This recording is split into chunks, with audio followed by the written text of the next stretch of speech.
اب یہ اتفاق نہ ہوگی. میں مثال دیتا ہوں. ایک نعرہ ہم لگاتے ہیں بڑے جوش کے ساتھ نا, غلام ہے رسول کے غلام ہے, غلامی رسول میں موت بھی قبول ہے. کہتے ہیں آج میں آپ کو ایک نعرہ دیتا ہوں, اس کو یاد رکھیے گا. آج سے آپ کہیں غلامی رسول میں زندگی قبول ہے, یعنی زندگی غلامی رسول میں نہیں گزارنی. زندگی گزارو گے تو موت ملے گی نا غلامی رسول میں. زندگی آپ نے جناب وہ کسی ایکٹر کے پیچھے لگ کے گزار دی, کسی سیاستدان کے پیچھے لگ کے گزار دی, کسی سیاسی لیڈر کے پیچھے لگ کے گزار دی, کسی کھلاڑی کے پیچھے لگ کے گزار دی, اور کہتے ہیں جی غلام ہے رسول کے غلام ہے, موت میں آئے گی غلامی آپ کو. یار یہ کیسا ہے؟ یہ تو دورہ معیار ہو گیا نا. رسول اللہ سے عشق جن کو ہوتا ہے نا, اب وہی بات ہے کہ میں نے بات کی تھی نا جانور کی, کہ اس نے ایک لمحے کو اللہ کے نبی کے قدم گاہ کی طرف رخ کیا تو اللہ نے اس کو اپنی نشانی قرار دے دیا. ارے بندوں کی بات کرتے ہو نا تو مجھے ایک واقعہ آتا ہے ضرور. نہیں واقعہ سناؤں گا, اس پہ اختتام کر دیں گے انشاءاللہ. مسلمہ کذاب جھوٹا, نبوت کا جھوٹا دعوے دار کون تھا؟ اس کا نام یاد رکھیں, آپ کو نبی کے دشمنوں کا نام پتہ ہونا چاہیے. مسلمہ کذاب. مسلمہ کذاب وہ تھا کہ جس نے رسول اللہ صلی اللہ علیہ وسلم کی حیات ظاہری میں جھوٹی نبوت کا دعویٰ کیا. سرکار دو عالم صلی اللہ علیہ وسلم کو خط لکھتا ہے, اس میں لکھتا ہے کہ یا رسول اللہ, آپ اللہ کے رسول ہیں, معاذ اللہ جب تک آپ ظاہری حیات میں آپ پردہ فرمائیں گے تو پھر میں ہوں گا.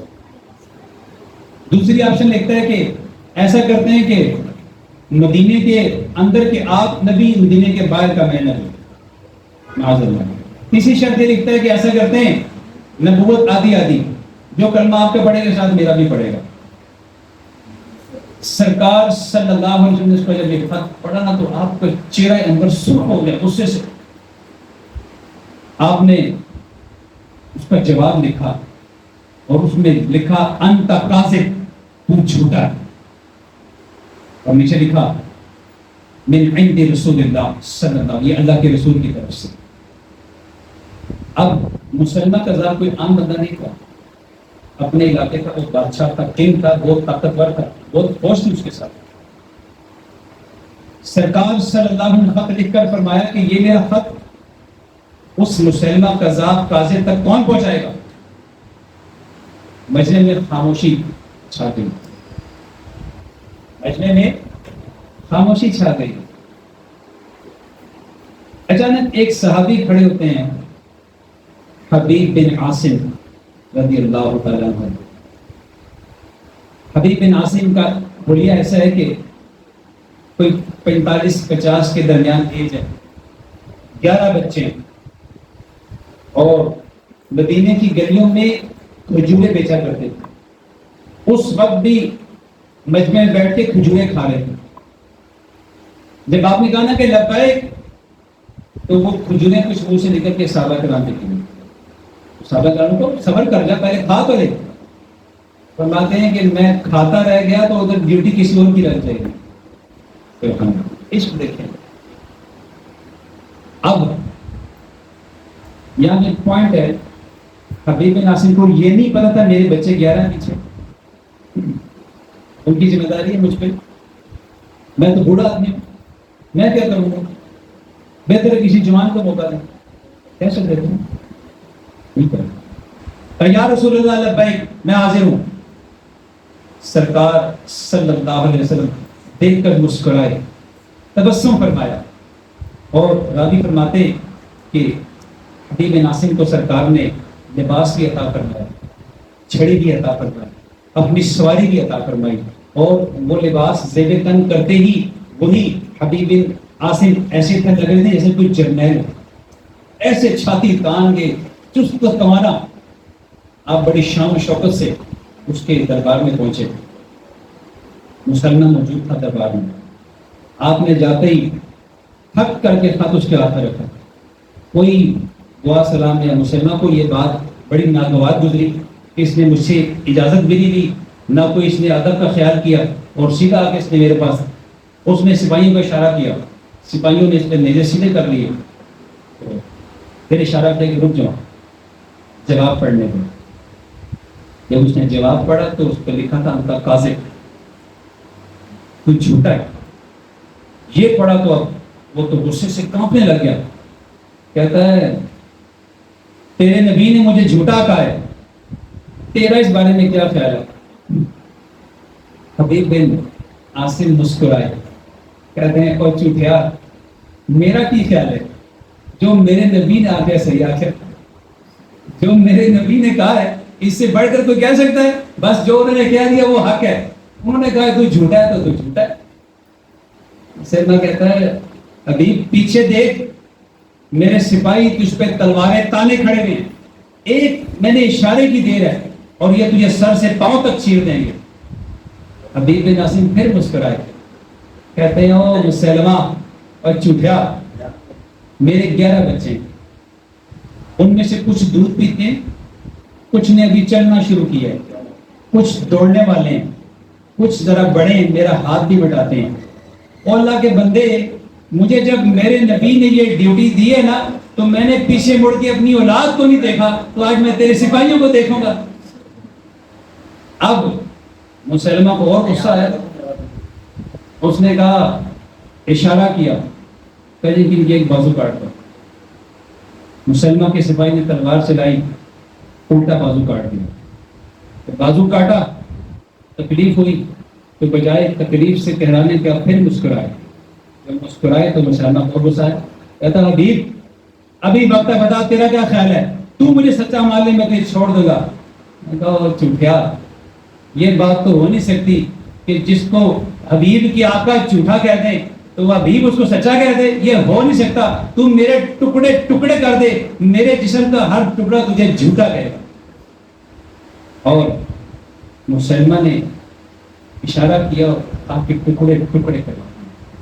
ادھر حبیب بن عاصم کی اب یہ بات آ گئی ہے شاعر اللہ والی، اللہ کے نشانی والی، جو اللہ کے نبی کی طرف جھکتے ہیں ان کو اللہ نشانی بناتا ہے۔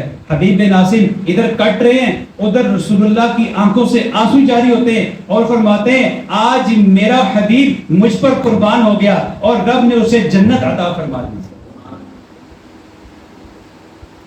یہ شان ہے نبی کے قربان ہونے والوں کی، نبی کی خاطر اپنے آپ کو وقف کرنے والا۔ یار یہ والا عشق رسول چاہیے۔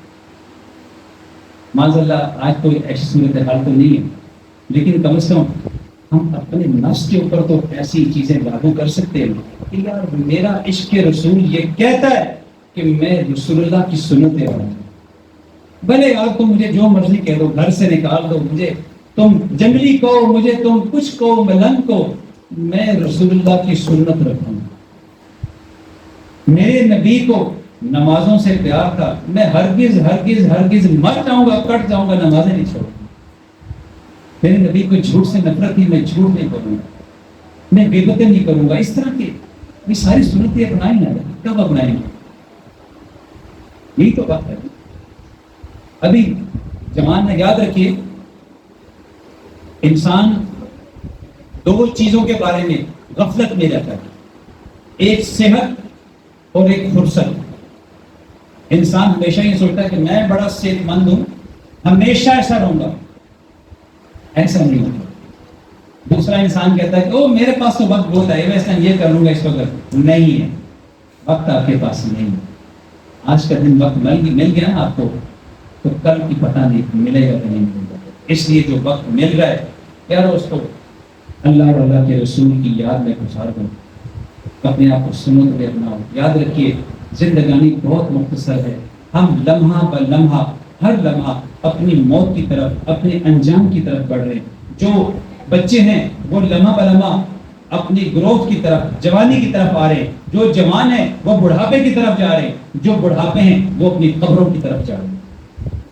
اس لیے اس سے پہلے کہ ہمارے اپنے پیارے ہمیں اٹھا کے قبر میں ڈالیں، اپنے سروں پر عشق مصطفیٰ کا تاج سجا لو۔ کاش کہ میری بات دل میں اتر جائے اور اللہ کریم ہم سب کو عشق مصطفیٰ صلی اللہ علیہ وسلم کی شمعیں اپنے دلوں میں جلانے کی توفیق عطا فرمائے۔ آمین آمین آمین بجاہ نبی امین صلی اللہ علیہ وسلم۔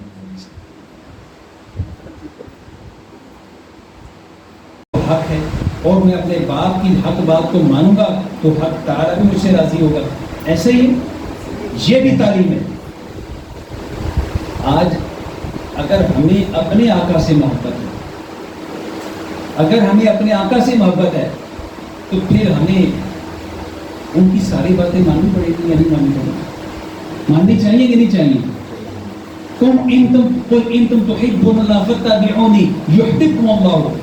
اللہ کہتا ہے کہ تم ہرگز ہرگز ہرگز میرے پیارے نہیں ہو سکتے جب تک کہ تم میرے محبوب کی اتباع نہ کر لو. اب یہ اتباع کب ہوگی؟ میں مثال دیتا ہوں.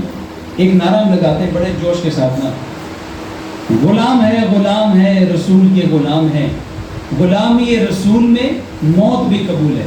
کہتے ہیں آج میں آپ کو ایک نعرہ دیتا ہوں، اس کو یاد رکھیے گا. آج سے آپ کہیں غلامی رسول میں زندگی قبول ہے، یعنی زندگی غلامی رسول میں نہیں گزارنی. زندگی گزارو گے تو موت ملے گی نا غلامی رسول میں. زندگی آپ نے جناب وہ کسی ایکٹر کے پیچھے لگ کے گزار دی،